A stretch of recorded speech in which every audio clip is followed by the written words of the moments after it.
Hello viewers, welcome back to our channel সরকারি job update YouTube চ্যানেলে তোমাদের প্রত্যেকে স্বাগত। তো এই সপ্তাহের যে কর্মসংস্থান পেপার 6 জানুয়ারি 2024, তো কর্মসংস্থান পেপারে যে সমস্ত লেটেস্ট সরকারি চাকরির আপডেট উঠে এসেছে, তো অবশ্যই তোমাদের সেগুলো আমি বলার চেষ্টা করব। তো তোমরা ভিডিওটি অবশ্যই শেষ পর্যন্ত দেখবে এবং লাইক কিন্তু অবশ্যই করে দেবে, ঠিক আছে। এবার দেখো, বীমা সংস্থায় 274 অ্যাডমিনিস্ট্রেটিভ অফিসার, এটার যে অফিসিয়াল নোটিফিকেশন প্রকাশিত হচ্ছে সেটা আমি অবশ্যই তোমাদের জানিয়ে দেবো। এর পাশাপাশি দেখতে পাচ্ছ জেলা স্বাস্থ্যকেন্দ্রে 80 যোগা শিক্ষক নেওয়া হবে, জেলা স্বাস্থ্যকেন্দ্রে 80 যোগা শিক্ষক নেওয়া হবে। এরপর সবথেকে যেটা গুরুত্বপূর্ণ সেটা হচ্ছে এই যে কিছুদিন আগে যে ক্লার্কশিপের, ঠিক আছে, আমাদের ফর্ম ফিল আপ শেষ হয়ে গেল। তো এই ক্লার্কশিপে কত লক্ষ দরখাস্ত বা আবেদন জমা পড়েছে, তো এখানে দেখতে পাচ্ছ একদম লেখা রয়েছে ক্লার্কশিপ পদে 8.5 লাখ দরখাস্ত জমা পড়লো, ঠিক আছে। ক্লার্কশিপ পদে 8.5 লাখ দরখাস্ত জমা পড়েছে এটা। এবং রাজ্যে স্বাস্থ্য দপ্তরে কিন্তু 9,000 নার্স ও স্বাস্থ্যকর্মী নিয়োগ করা হবে। দেখো, এটার আমি লেটেস্ট আপডেট তোমাদের দিয়ে দেব। রাজ্যে 9,000 নার্স ও স্বাস্থ্যকর্মী নিয়োগ শুরু, ডিটেলসে বলা আছে, তো সেখান থেকে দেখে নেবে। আমি তোমাদের শুধুমাত্র ক্রাইটেরিয়া হেডিংগুলো তোমাদের সামনে তুলে ধরার চেষ্টা করছি।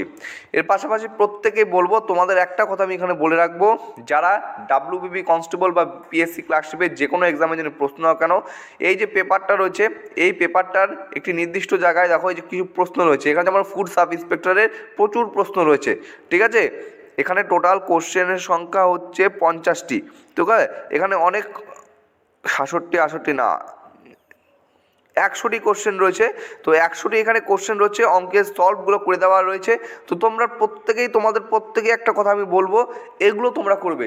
তুমি যদি ডাব্লিউবি লেডি কনস্টেবলের প্রিপারেশনের জন্য তৈরি হয়ে থাকো, ফুড ইন্সপেক্টর, মিসলেনিয়াস বা ক্লার্কশিপ, ঠিক আছে, যে কোনো এক্সামের জন্য তৈরি হতে থাকে এবং তোমার কাছে যদি পেপার থেকে থাকে, তো অবশ্যই এই পোর্শনটি দেখবে, যেখানে প্রচুর প্রশ্ন আছে ম্যাথ, জিআই, রিজনিং, এগুলো প্রথমত দেখে সলভ করবে। এবং দেখে সলভ করার পর এখানে উত্তরও কিন্তু দেওয়া আছে, এই দেখো উত্তর, ঠিক আছে, তোমরা এখন প্রত্যেকে দেখতে পাচ্ছ। তারপর উত্তর মেলাবে যে হ্যাঁ, আউট অফ 100 তোমার কটা ঠিক হলো। একটা এইটাও করবে, এই 100টা প্রশ্ন যে রয়েছে 1 ঘন্টার মতো চেষ্টা করবে, ঠিক আছে। এটাও করলে কিন্তু তোমার একটা ভালো একটা মক টেস্ট বলতে গেলে এখানেও একটা তোমার ভালো প্রিপারেশন হয়ে যাবে। এটা কিন্তু তোমাদের সকলকে জানিয়ে রাখলাম এবং অবশ্যই করবে।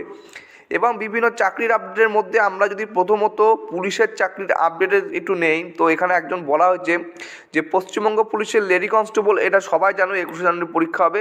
এই জিনিসটা লক্ষ্য করো, একজন প্রশ্ন করেছে পশ্চিমবঙ্গ পুলিশে প্রায় 10,000 কনস্টেবল নেওয়ার কথা ছিল, কিন্তু এখনও বিজ্ঞপ্তি বেরোয়নি, কবে বেরোবে? তো তার উত্তরে এখানে যে বলা হয়েছে, যে কোনো দিনই রাজ্য পুলিশের কনস্টেবল পদের বিজ্ঞপ্তি বেরোতে পারে, ঠিক আছে। এরপর এসএসসি সিএইচএসএল নিয়ে একজন বলেছে যে এসএসসি সিজিএল সিএইচএসএল এমটিএস পদের বিজ্ঞপ্তি কবে বেরোবে। তো বলেছে, তার উত্তরে দেখো এখানে সুন্দর করে দেওয়া রয়েছে যে সিএইচএসএল এর বিজ্ঞপ্তি বেরোবে এপ্রিল মাসের 2 তারিখ, পরীক্ষা হবে জুন জুলাই। এমটিএস এর বিজ্ঞপ্তি বেরোবে মে মাসের 7 তারিখ, পরীক্ষা হবে জুলাই আগস্ট। সিজিএল এর বিজ্ঞপ্তি বেরোবে 11 জুন, পরীক্ষা হবে সেপ্টেম্বর অক্টোবর মাসে। এটা নিয়েও কিন্তু আপডেট আমার তোমাদের দেওয়া রয়েছে, ঠিক আছে।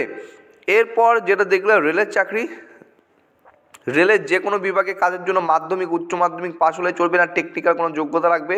তো সেক্ষেত্রে বলছে রেলের সব পদের বেলায় টেকনিক্যাল যোগ্যতা যেমন লাগে না, তেমন সব পদে শুধুমাত্র মাধ্যমিক বা উচ্চ মাধ্যমিক পাশ হলেও হবে না। যেমন গ্রুপ ডি পদের জন্য মাধ্যমিক পাশ হলেই হবে, কোনো টেকনিক্যাল যোগ্যতা লাগবে না। তেমনই অ্যাসিস্ট্যান্ট লোকো পাইলট পদের জন্য আইটিআই বা ডিপ্লোমা কোর্স পাস হতে হবে, ঠিক আছে। তো এখানে দেওয়া আছে। এবং তোমরা প্রত্যেকে জানো আরপিএফে কিন্তু একটা শর্ট একটা নোটিফিকেশান বের হয়েছে, ঠিক আছে, যেখানে 2250 নিয়োগ করা হবে, শূন্য পদ রয়েছে 2000 রয়েছে। আরপিএফ কনস্টেবল এবং আরপিএফ এসআই রয়েছে 250, ঠিক আছে। এটা দেখে অনেকেই একটু স্বাভাবিকভাবে যে একটা হিউজ পরিমাণ ভ্যাকান্সি আসার কথা ছিল, 2018-তে লাস্ট ভ্যাকান্সি এসেছিলো হচ্ছে 9,000। তো সেখানে 5-6 বছর পর মাত্র 2000 যদি ভ্যাকান্সি আসে, খুবই নিরাশাজনক এবং খুবই খারাপ লাগে শুনতে, যাতে সত্যি ড্রিম জব হয়ে থাকে আরপিএফ কনস্টেবল এবং এসআইয়ের। কিন্তু আশা রাখবো ভ্যাকান্সিটা পরবর্তীকালে ধীরে ধীরে আরও বৃদ্ধি হবে, আশা করছি, এক্সপেক্ট করছি, ঠিক আছে। তো যখন এটা অফিসিয়ালভাবে প্রকাশিত হবে, নোটিফিকেশন কবে থেকে ফর্ম ফিল আপ শুরু হবে সেটা তখন প্রকাশিত হবে অবশ্যই, কিন্তু আমরা জানতে পারবো এবং তখন সমস্ত রকম ক্রাইটেরিয়া তোমাদের সাথে আমরা শেয়ার করব, ঠিক আছে। তো এটুক তোমরা নিশ্চিত হয়ে যাও যে আরপিএফে কনস্টেবলের শূন্যপদ বা এসআই শূন্যপদ একটা এসে গেছে, বলতে গেলে এসে গেছে, ঠিক আছে, এটা আসবেই।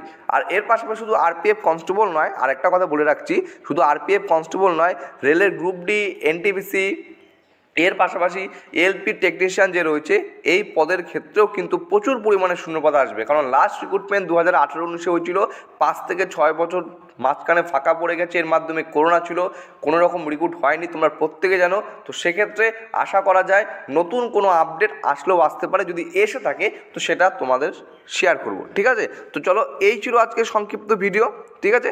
ও আরেকটা জিনিস তোমাদের দেখাচ্ছি, দেখে নাও। এই যে আরপিএফের কথা বললাম, এই দেখো এখানে কি বলা হয়েছে, এই যে আরপিএফের নতুন বিজ্ঞপ্তি কবে বেরোবে, কোভিড সংক্রান্ত কারণের জন্য বয়স বাড়ানো হবে কি, তার উত্তরে এখানে দেখো কি বলেছে যে হ্যাঁ বেরোবে, না বয়স বাড়ছে না।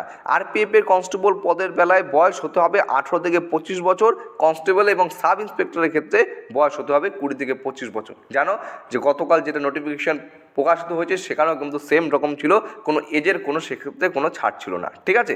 আমরা আরও ভালো করে জানতে পারবো যে কবে থেকে, যখন জানতে পারবো যে কবে থেকে এর অ্যাপ্লিকেশনটা শুরু হচ্ছে, সে সংক্রান্ত ডিটেলস, ভ্যাকান্সিতে আমাদের শূন্যপদ যে রয়েছে বা এই যে রিক্রুটমেন্ট রয়েছে এখানে বয়সের ছাড় আদৌ পাওয়া যাবে কি যাবে না, সমস্ত কিছু আমরা কিন্তু জানতে পারবো। অবশ্যই যাদের ড্রিম জব হয়ে থাকবে এই আরপিএফ কনস্টেবল বা এসআই, তো তাদেরকে বলছি প্রিপারেশন এখন থেকে শুরু করে দাও, ঠিক আছে। প্রিপারেশন তোমরা এখন থেকে শুরু করে দাও, যে কোনো মুহূর্তে বা যখন আপডেট পাওয়া যাবে সেই আপডেট তোমাদের সামনে নিয়ে আসবো। শুধু আমি না, এর পাশাপাশি অনেক চ্যানেল থেকে তোমরা আপডেট পাও। অবশ্যই ভালো, তোমাদের কাজ আগে পড়াশোনা করা, ভালো করে পড়াশোনা করো, আপডেট পেলে তোমাদের অবশ্যই জানিয়ে দেওয়া হবে। চলো, আজকের ভিডিওটি এতটুকু ছিল। যদি ভিডিওটি ভালো লেগে থাকে অবশ্যই লাইক করবে এবং নতুন হয়ে থাকলে চ্যানেলটিকে সাবস্ক্রাইব করে পাশে থাকার চেষ্টা করবে। জয় হিন্দ।